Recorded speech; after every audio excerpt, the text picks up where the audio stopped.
One of the most ironic outcomes of the boycott, divestment, sanctions movement is that it hurts the country who initiated the boycott more than harming Israel itself. Recently, Iranian President Hassan Rouhani barred Iranians from using all Israeli technologies, even if Israel were to develop a potentially life-saving COVID-19 vaccine. This is the same Iranian leader who recently called for a final solution to the Israel problem. Israel, a country whose population is only slightly larger than Quebec, is a powerhouse when it comes to technology, life sciences, and research and innovation, earning it the nickname the Startup Nation. But when countries like Iran prioritize hatred of Israel above all else, its own people pay the price. Iran's new law bars cooperation with Zionists, including criminalizing using Israeli hardware and software, which is considered a crime against God. Ironically, that means Iranians can't use computers, the internet, cell phones, GPS navigation, and more. Almost all computers have an Intel processor chip made in Israel. Meanwhile, the backbone of the internet has routers produced by Cisco Systems in Israel.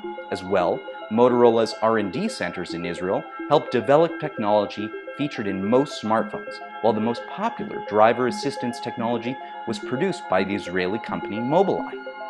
Israel's technological advancements also include the pill cam, a video camera within a pill, giving technicians a better view inside the body. Then there's Rewalk, an Israeli exoskeleton invention that may enable paraplegics to walk again, or look to the USB flash drive, drip irrigation allowing plants to grow in the desert, and far more inventions than can be mentioned. So, when Iran's government boycotts Israel, they're boycotting one of the most innovative countries in the world, a tiny nation which, against all odds, has not only survived but thrived.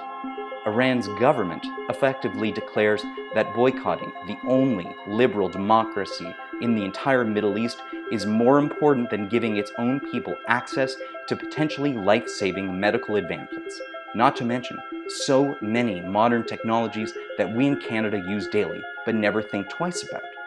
But of course, it doesn't have to be this way.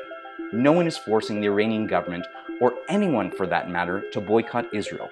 It can walk away from its fanatical hatred of Israel and put the needs of its young population first. Tragically, for its own people, Iran has chosen to cut off its nose to spite its face and to head back to the dark ages. And now you know.